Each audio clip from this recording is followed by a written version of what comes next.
Hello friends, welcome to our channel the age of science. हमारी जो series चल रही है प्रीवियस ईयर क्वेश्चंस की, उसका आज दूसरा वीडियो है। अगर आप किसी भी कॉम्पिटिटिव एग्ज़ाम की तैयारी कर रहे हैं तो उसके लिए हमारा वीडियो बहुत ज़्यादा बेनिफिशियल है। हमारा वीडियो प्रतिदिन पाने के लिए हमारे चैनल को सब्सक्राइब करें और बेल आइकन को प्रेस करें, जिससे हमारा आने वाला वीडियो आपको सबसे पहले मिले। तो हम आज का वीडियो स्टार्ट करते हैं। हमारा पहला क्वेश्चन है, भोजन में ऊर्जा का क्या साधन है। जो हमारा भोजन होता है उसमें ऊर्जा का साधन क्या है। ऊर्जा मतलब एनर्जी कहाँ से हमें मिलती है। फर्स्ट ऑप्शन विटामिन, सेकंड खनिज लवण, थर्ड कार्बोहाइड्रेट, फोर्थ इनमें से कोई नहीं। तो जो विटामिन होता है, विटामिन से एक्चुअली हमें कोई ऊर्जा नहीं मिलती। खनिज लवण से हमें कोई ऊर्जा नहीं मिलती। हमें जो ऊर्जा मिलती है, जो एनर्जी मिलती है, वो दो चीज़ों से मिलती है। पहला कार्बोहाइड्रेट और दूसरा फैट। तो यहाँ पर जो ऑप्शन दिया गया है, हमें कार्बोहाइड्रेट दिया गया है, इसीलिए हम जाएंगे कार्बोहाइड्रेट के साथ और हमारा सही आंसर होगा कार्बोहाइड्रेट। नेक्स्ट क्वेश्चन, निम्नलिखित में से कौन सी धातु है। धातु मतलब मेटल। आपको यहाँ से मेटल छांटनी है कि इनमें से मेटल कौन सी है। मेटल किसको बोलते हैं। मेटल की बहुत सारी प्रॉपर्टीज होती हैं, जो शाइनी हो, डक्टाइल हो, मिलेवेबल हो, कंडक्टर हो, जिसकी हाई डेंसिटी हो। ऐसी चीज़ें जो होती हैं वो मेटल में देखने के लिए मिलती हैं। पूछा जा रहा है कि जो निम्नलिखित विकल्प आपको दिए गए हैं उनमें से मेटल कौन है। ऑक्सीजन को अगर देखें तो ये नॉन मेटल होती है। नाइट्रोजन भी नॉन मेटल होती है। सल्फर भी नॉन मेटल होती है। लेकिन सोडियम आपकी मेटल है। आपको इसकी पहचान करने का एक तरीका बताते हैं। ऐसे एलिमेंट, ऐसे तत्व जिनके बाहर के सेल में, आउटर मोस्ट सेल में 1, 2 और 3 इलेक्ट्रॉन्स होते हैं, उनको बोला जाता है मेटल, धातु। और जिनके आउटर मोस्ट सेल में इलेक्ट्रॉन होते हैं 5, 6 और 7, उनको बोला जाता है नॉन मेटल। इसके लिए आप लोगों को परमाणु क्रमांक याद होना जरूरी है। जो एलिमेंट्स होते हैं उनका परमाणु क्रमांक अर्थात एटॉमिक नंबर आपको याद होना चाहिए, तभी आप ये निकाल पाएंगे। नेक्स्ट क्वेश्चन नंबर 3, प्लास्टिक के बर्तनों का उपयोग शीघ्र होने लगा है, इसका कारण क्या है। कारण बताना है क्यों हम प्लास्टिक के बर्तनों का उपयोग करते हैं। अधिक से अधिक आपने देखा होगा कि प्लास्टिक के बर्तनों का उपयोग किया जा रहा है। जो मेटल के बर्तन होते हैं उनका प्रयोग कुछ कम हो गया है। इसका कारण क्या है। ऑप्शन 1, वे सस्ते होते हैं। ऑप्शन 2, टिकाऊ होते हैं। और क्या, ऊष्मा के कुचालक, प्रयोग करने में आसान थे, उपयोग सभी। तो जो प्लास्टिक के बर्तन होते हैं वो क्या होते हैं। पहली बात तो ऊष्मा के कुचालक होते हैं। ऊष्मा के कुचालक मतलब इंसुलेटर, यानी कि वो हीट इंसुलेटर होते हैं।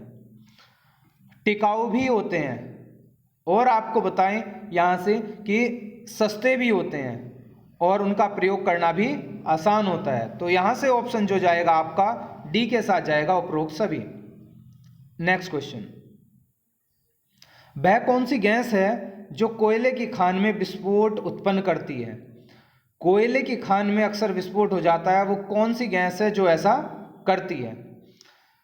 हाइड्रोजन की बात करें तो हाइड्रोजन 70% जो आपका सन है, सूर्य है, सूर्य नारायण है, उनमें देखने के लिए मिलती है। मीथेन को मार्स गैस भी बोला जाता है। मार्सी एरियाज में ये प्रोड्यूस होती है। मार्सी एरियाज अर्थात जहाँ पर जो नेचुरल मटेरियल है, फूल, पत्तियाँ, तना, और ये सड़ता है, पानी, बारिश पड़ती है और पानी भरने से ये सड़ता है, तो वहाँ पर मीथेन प्रोड्यूस होती है। हीलियम आपकी जो हवाई जहाज होता है, हवाई जहाज के टायरों में भरी होती है और बलून में भरी जाती है। जो गैस का गुब्बारा हम जिसको बोलते हैं उसमें हीलियम भरी होती है।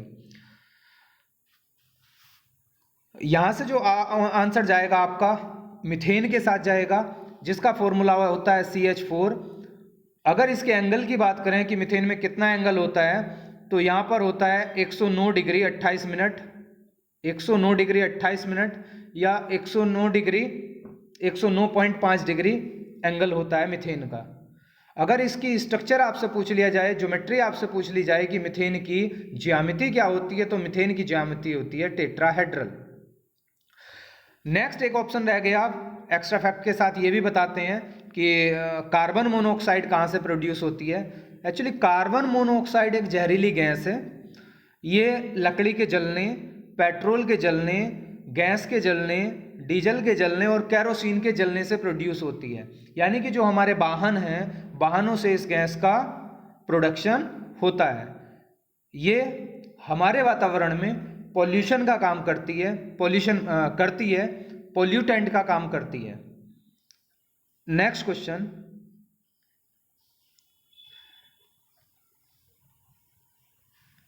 एक्स्ट्रा फैक्ट के साथ साइंस पढ़ने के लिए हमारे चैनल को सब्सक्राइब करें, लाइक करें और कमेंट करके बताएं कि हमें और कौन से सुधार की ज़रूरत है और हमारी वीडियो में आप क्या चाहते हैं। नेक्स्ट क्वेश्चन, क्वेश्चन नंबर 5, कोशिका शब्द का सर्वप्रथम प्रयोग किसने किया? कोशिका अर्थात सेल, बायो का क्वेश्चन है कि सेल जो होती है उसका सर्वप्रथम प्रयोग किसने किया, कोशिका नाम किसने दिया? देखिए यहाँ से जो आपका एक ऑप्शन है, ऑप्शन डी, परकिंजे। परकिंजे ने क्या किया था, पहले परकिंजे का बताते हैं। परकिंजे ने की थी साइटोप्लाज्म की डिस्कवरी। साइटोप्लाज्म अर्थात जीव द्रव्य। अगर रॉबर्ट ब्राउन की बात करते हैं हम, तो रॉबर्ट ब्राउन ने नाभिक की डिस्कवरी की थी, अर्थात न्यूक्लियस की डिस्कवरी की थी। लेमार्क एक फ्रांस के वैज्ञानिक थे, साइंटिस्ट थे। उन्होंने क्या किया, जो वर्टिब्रेट्स और इनवर्टिब्रेट्स हैं उनमें डिफरेंस को बताया, मतलब अकशेरुकी और कशेरुकी जो जीव थे उनमें भेद किया। वर्टिब्रेट्स नाम का शब्द पहली बार लेमार्क ने ही प्रयोग किया था। यहां से जो ऑप्शन जाएगा वो जाएगा रॉबर्ट हुक के साथ। रॉबर्ट हुक ने कोशिका शब्द का प्रयोग सर्वप्रथम किया था। नेक्स्ट क्वेश्चन कह रहा है, किसी चालक के सिरों पर विभवांतर 100 वोल्ट है, उसमें 5 एम्पियर की धारा प्रवाहित की जाती है, उसका प्रतिरोध क्या होगा? तो यहां से एक फॉर्मूला रखेंगे जिसे बोलते हैं हम ओम का नियम, ओम्स लॉ। फॉर्मूला होता है V = IR। यहां से बच्चे दिया हुआ है आपको V दिया हुआ है, V कितना है 100 है और I कितना है, यहां से I 5 है इंटू R। R की वैल्यू अगर आप यहां से फाइंड आउट करेंगे तो यहां से आ जाएगा 100/5 = 20। तो हमारा ऑप्शन यहां से जाएगा B, 20 ohm. Next question, question number 7।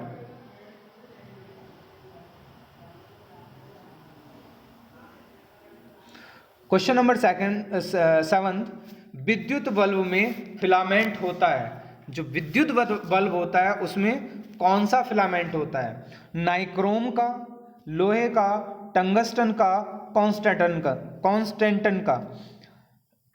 Nichrome, अगर नाइक्रोम की बात करते हैं और बात करते हैं हम कॉन्स्टेंटन की, तो ये दोनों के दोनों मिश्र धातु हैं। मिश्र धातु मैं अपनी पहली वीडियो में भी बता चुका हूँ। जो मिश्र धातु होती है वो मेटल और मेटल का मिक्सचर होती है या मेटल और नॉन मेटल का मिक्सचर होती है। नाइक्रोम एक मिश्र धातु है। तो आपके माइंड में क्वेश्चन आ रहा होगा कि नाइक्रोम अगर मिश्र धातु है तो इसमें कौन कौन सी धातुएं पाई जाती हैं? इसमें पाई जाती है 80% nickel Ni plus 20% Cr chromium. 80% nickel और 20% क्रोमियम। अगर कॉन्स्टेंटन की बात करते हैं तो कॉन्स्टेंटन में पाई जाती है आपकी 55% Cu अर्थात कॉपर प्लस 45% निकेल।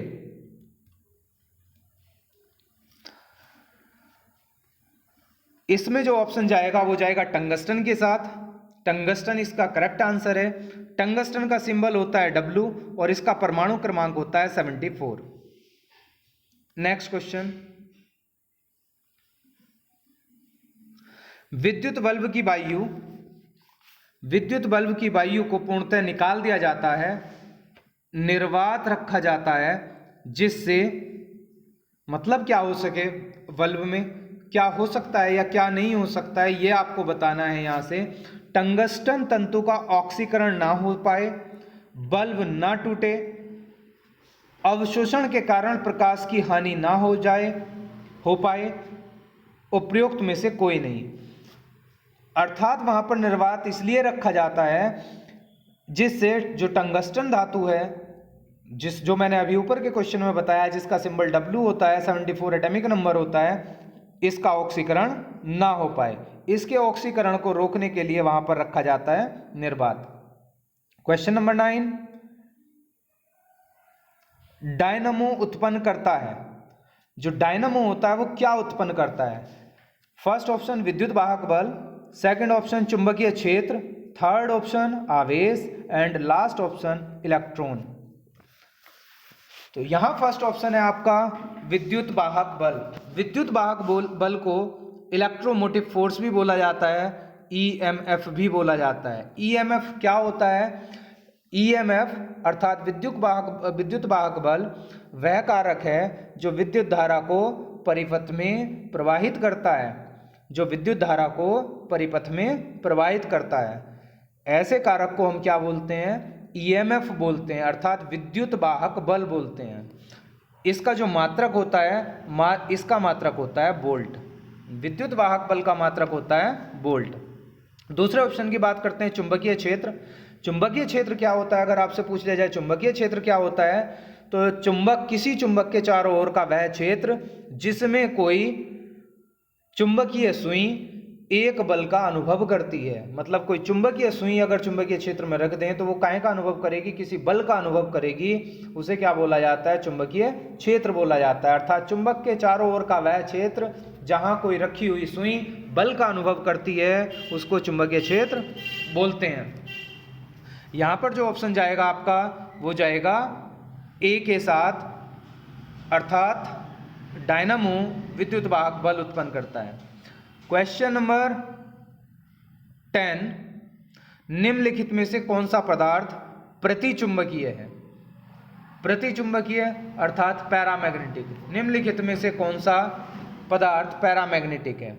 तो ये याद रखने वाला क्वेश्चन है। यहां से याद रखेंगे कि जो आपका जल होता है वो पैरामैग्नेटिक होता है। नेक्स्ट क्वेश्चन नंबर 11 बहुत ज़्यादा ट्रेंड होने वाला क्वेश्चन है। बहुत से एग्ज़ाम में, जो कॉम्पिटिटिव एग्ज़ाम होते हैं उसमें मिट्टी से, हमारी जो सोयल होती है, सोयल से एक क्वेश्चन देखने के लिए मिलता ही है। यहाँ पूछा जा रहा है नवीन जलोढ़ मिट्टी को अन्य किस नाम से जाना जाता है? नवीन जलोढ़ मिट्टी, नवीन मतलब नई जो जलोढ़ मिट्टी होती है उसको किस नाम से जाना जाता है? पहले तो हम बताएं आपको कि जो जलोढ़ मिट्टी है, जलोढ़ मिट्टी के ही और भी नाम होते हैं। क्या क्या नाम होते हैं? जलोढ़ मिट्टी को कछारी मिट्टी भी कहा जाता है। क्या बोला जाता है जलोढ़ मिट्टी को? जलोढ़ मिट्टी को कछारी मिट्टी भी बोला जाता है। और क्या बोला जाता है? कांप मिट्टी भी बोला जाता है। इसी को कांप मिट्टी भी बोला जाता है। जो हमारी जलोढ़ मिट्टी, कछारी मिट्टी, कांप मिट्टी होती है, ये हमारे भारत में सबसे ज़्यादा पाई जाती है। कितने परसेंट पाई जाती है? 43% पाई जाती है। हमारी वीडियो देखने के लिए आपको पेन और पेपर की ज़रूरत पड़ेगी, क्योंकि इसमें वीडियो में बहुत सारे एक्स्ट्रा फैक्ट होते हैं। ऐसा नहीं है कि एक ही क्वेश्चन को उसका सही आंसर लगाया और आगे बढ़ गए। हम क्वेश्चन को तब तक नहीं छोड़ते जब तक एक ऑप्शन को ठीक से समझा ना दें।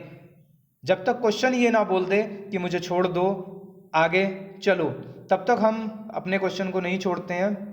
तो उसके लिए आपको पेन पेपर की ज़रूरत पड़ेगी। आप पेन पेपर लेके बैठें और जो एक्स्ट्रा फैक्ट हैं उनको नोट करें, या स्क्रीनशॉट ले लें जहाँ पर हमने कुछ समझाया है। अब यहाँ से क्या आता है कि जो हमारी जलोढ़ मिट्टी होती है, वो जलोढ़ मिट्टी ही 2 टाइप्स की होती है। 2 टाइप्स की कौन सी होती है? इन 2 टाइप्स में से एक तो होती है खादर और दूसरी होती है बांगर। खादर कौन सी मिट्टी होती है? जो नई जलोढ़ मिट्टी होती है या नई कछारी मिट्टी होती है उसको बोलते हैं खादर। तो हमारा यहाँ ऑप्शन जाएगा ए के साथ, और जो पुरानी कछारी मिट्टी होती है उसको क्या बोलते हैं? उसको बोलते हैं बांगर। मिट्टी से एक और क्वेश्चन बताते हैं। जो आपकी यहाँ रेगड़ मिट्टी लिखी हुई है, ये किसको बोलते हैं? अगर रेगड़ मिट्टी की बात करते हैं तो रेगड़ मिट्टी बोला जाता है काली मिट्टी को। काली मिट्टी को रेगड़ मिट्टी बोला जाता है। और इसी का एक और नाम होता है जिसे बोलते हैं हम चरनोजम मिट्टी। काली मिट्टी को ही चरनोजम मिट्टी भी बोलते हैं, रेगड़ मिट्टी भी बोलते हैं और कपासी मिट्टी भी बोलते हैं, क्योंकि ये सबसे ज़्यादा सुटेबल होती है कपास के लिए। बीच में एक ऑप्शन दिया हुआ है कलर मिट्टी। कलर मिट्टी को बोला जाता है क्षारीय मिट्टी और लवणीय मिट्टी, क्योंकि इनमें क्या होता है, बहुत ज़्यादा लवण पाए जाते हैं। यहाँ से दो क्वेश्चन और बताएंगे। आपने भावर का नाम सुना होगा। भावर पर एक क्वेश्चन जरूर आता है, मतलब भावर पर क्वेश्चन आता है। मैं ये नहीं कह रहा कि भावर पर ही क्वेश्चन आएगा, मिट्टी से क्वेश्चन जरूर आता है। एक तो होता है भावर और दूसरा होता है तराई। ये आपको जानने की जरूरत है। भावर और तराई क्या होता है बताते हैं ये आपको। सपोज दैट ये क्या है, कोई पहाड़ है। पहाड़ मतलब गिरी मतलब पहाड़। पहाड़ से के पास की जो मिट्टी होती है यहाँ की, सपोज दैट ये आगे प्लेन आ गया, यहाँ की जो मिट्टी होगी जिसमें क्या होगा, कंकड़ होगा, पत्थर होगा, ऐसी मिट्टी को क्या बोलते हैं? मतलब जो गिरपाद के पास होगी। गिरपाद बोलते हैं पहाड़ के पास की।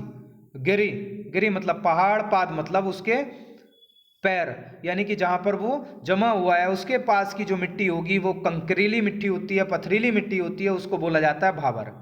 क्या बोला जाता है इसको? भावर। और इससे जो दूर की मिट्टी होती है जिसे बोलते हैं तलहटी का क्षेत्र, इसे क्या बोलते हैं? गिरिपाद के पास का क्षेत्र। ये गिरिपाद के पास का क्षेत्र है। और इसको क्या बोलते हैं? तराई का क्षेत्र। तराई के क्षेत्र की यानी कि तलहटी की जो मिट्टी होती है उसे क्या बोलते हैं? तराई मिट्टी, तराई क्षेत्र उसको बोला जाता है। इसको बोला जाता है भावर क्षेत्र। तो यहाँ की मिट्टी भावर मिट्टी होगी, यहाँ की मिट्टी तराई मिट्टी होगी। ये तराई क्षेत्र हो जाएगा, तलहटी का क्षेत्र हो जाएगा। एक और क्वेश्चन बताएंगे यहाँ से कि जो आपकी मिट्टी का अध्ययन होता है उसे क्या बोलते हैं? तो इम्पॉर्टेंट क्वेश्चन है ये भी। मिट्टी के अध्ययन को बोलते हैं पेडोलॉजी। Pedology, pedology. पेडागोजी भी होता है एक, लेकिन ये क्या होगा? मिट्टी का अध्ययन, pedology. Next question, question number 12। Question number 12 पर चलते हैं। भारत में वन्य जीव सुरक्षा अधिनियम किस वर्ष लागू किया गया? तो ये ईयर का क्वेश्चन है बेटे, याद रखने वाला क्वेश्चन है ये। इसका ऑप्शन जाएगा फर्स्ट के साथ। 1972 में ये किया गया था, 1972। Next question, question number 13। विद्युत चालक में मुक्त इलेक्ट्रॉनों का घनत्व, विद्युत चालक में मुक्त इलेक्ट्रॉनों का घनत्व अत्यधिक होता है, कुछ भी हो सकता है,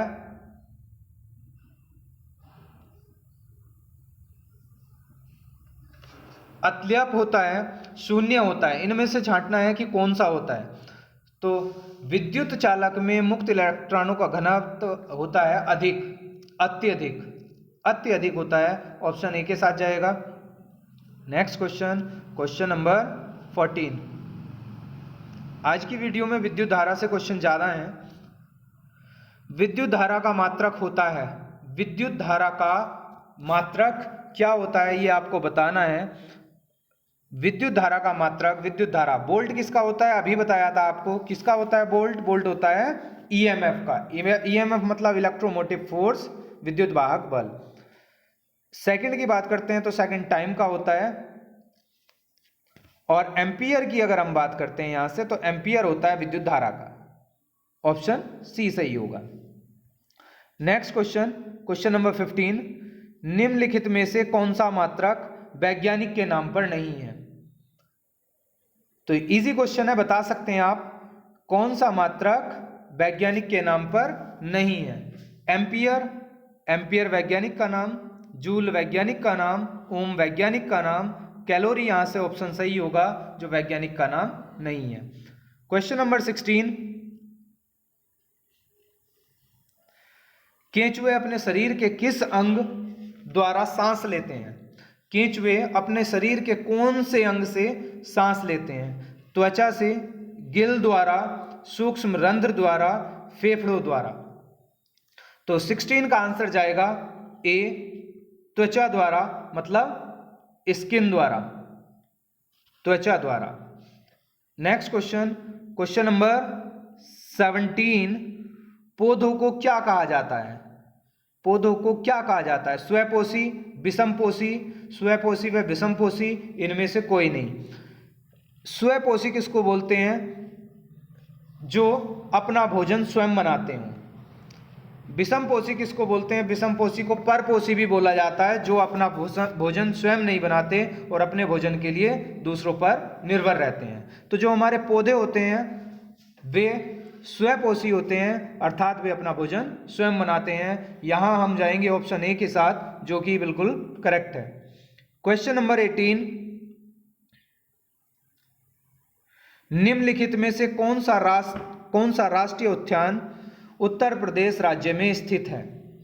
4 राष्ट्रीय उद्यान दिए हुए हैं। यहाँ से राष्ट्रीय उद्यान तो 3 ही दिए हुए हैं। एक तो नाम है, ये जो है नाम फूलों की घाटी, किसको बोला जाता है? ये बोला जाता है उत्तराखंड को, यूके को बोला जाता है, उत्तराखंड को बोला जाता है। नंदा देवी राष्ट्रीय उद्यान जो है वो कहाँ पर है? वो भी यूके में है। कार्बेट पार्क, मतलब जिम कार्बेट पार्क, ये भी कहाँ है? ये भी यूके में है। तो यहाँ से जो ऑप्शन जाएगा वो जाएगा Dudhwa national park. Dudhwa national park कहाँ पर है? लखीमपुर खीरी में है। नेक्स्ट क्वेश्चन, क्वेश्चन नंबर 19,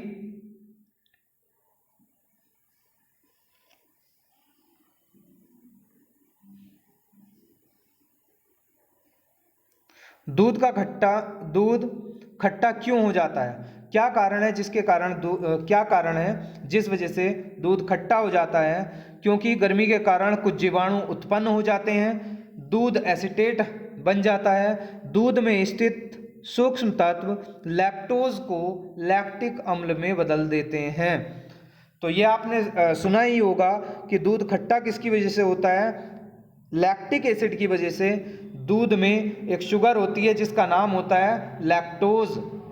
दूध में जो शुगर होती है उसका नाम क्या होता है? लैक्टोज। लैक्टोज का फॉर्मूला होता है C12H22O11।